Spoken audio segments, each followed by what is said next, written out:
व्यासपीठावर विराजमान ऋषितुल्य असं व्यक्तिमत्व आदरणीय श्री शैलेश पंड्या सर, या ठिकाणी मंचावर माझे सहकारी आणि राज्यतज्ञ मार्गदर्शक म्हणून ज्यांनी माझ्याबरोबर काम केलेलं आहे असे आदरणीय श्री प्रशांत गावडे सर, तसेच माझे सहकारी राज्य पुरस्कार प्राप्त आदर्श शिक्षिका आदरणीय शिरभाव वनमाळे मॅडम, तसेच आमच्या पालघरचे माध्यमिकचे शिक्षणाधिकारी ज्यांनी आत्ताच चार्ज घेतलेला आहे असे आदरणीय बळे साहेब, प्राथमिकच्या शिक्षणाधिकारी आदरणीय माथेकर मॅडम, तसेच डाएटचे प्राचार्य आदरणीय संभाजी भोजने सर आणि जिल्हा समन्वयक आदरणीय श्री तानाजी डावले साहेब यांच्या माध्यमातून आम्ही आज या ठिकाणी आपल्या राज्यामध्ये इथे उपस्थित झालो आहोत.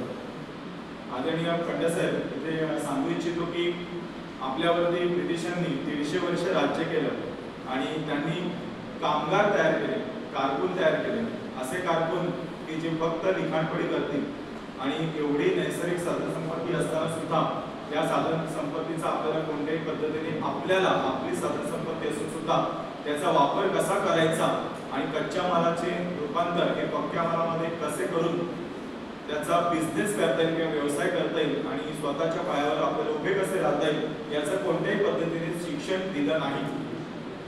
आपल्याला फक्त कारकूनच बनवलं आणि म्हणूनच ती ब्रिटिश शिक्षण पद्धती त्याच्यावरती मात करून आपण 1948 साली कोठारी आयोग, 1986 चा कोठारी आयोग, त्यानंतर आता नवीन आलेलं शैक्षणिक शिक्षण धोरण या अनुषंगाने आपण हे NEP स्वीकारलेलं आहे आणि ज्याच्या माध्यमातून आता आपण इयत्ता 6वी पासून व्यावसायिक शिक्षणावरती भर दिलेला आहे, जेणेकरून जास्तीत जास्त क्षमता विकसित करून कौशल्यावर आधारित व्यवसाय शिक्षण आपण सुरू केलेलं आहे.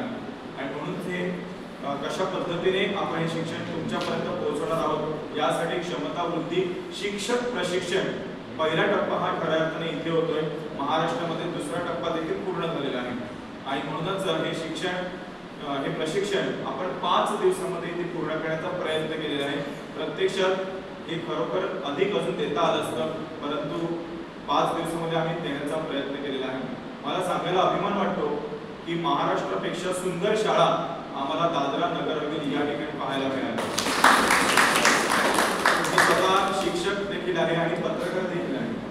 मी एक स्टडी केला या 5 दिवसांमध्ये. माझ्याबरोबर आणखी हे 2 सहकारी असताना आणखी इतर 3 सहकारी जे मसाट या ठिकाणी प्रशिक्षण देण्याचं काम करत आहेत. आम्ही 6 जणांनी मसाट आणि फलांतीच्या शाळा तर पाहिलेल्या आहेत. याशिवाय आपल्याकडे 14,000 विद्यार्थी जिथे शिक्षण घेत आहेत अशी गुजरात सरकारची स्वामी विवेकानंद प्राथमिक विद्यामंदिर हे सुद्धा आम्ही पाहिलेलं आहे, जिथे इंग्रजी माध्यम, मराठी माध्यम आणि CBSE या तिन्ही माध्यमाच्या एकत्रित संकुल आहे, जिथे 14,000 पेक्षा जास्त विद्यार्थी शिकतात आणि तळागाळातील सर्व विद्यार्थ्यांना इथे आणण्याचा प्रयत्न होतोय. अजून देखील खानवेलला एक गव्हर्नमेंट स्कूल आहे जी 13 ते 15 जून खानवेलला देखील सरकारी शाळा आहे, ती पुढच्या आठवड्यामध्ये आम्ही व्हिजिट करणार आहोत. तर खरोखरच या शाळा बघून आम्ही आमच्याकडे शब्दच नाही, शब्द तिथे पडतात. सरकारी शाळा पाहत असताना इथले सरकारी हॉस्पिटल देखील पाहिलेले आहेत. नमो हॉस्पिटल आहे, नमो मेडिकल कॉलेज पाहिलेलं आहे. हे पाहून तसेच एक मोठी 3 मजल्यांची लायब्ररी देखील पाहिलेली आहे की जी विनामूल्य विद्यार्थ्यांना इथे वाचनालय उपलब्ध करून देते. खूप सुंदर पद्धतीने विद्यार्थी तिकडे वाचतायत, मोठे होत आहेत आणि याच भागामध्ये सेवा देण्याचं काम करतायत.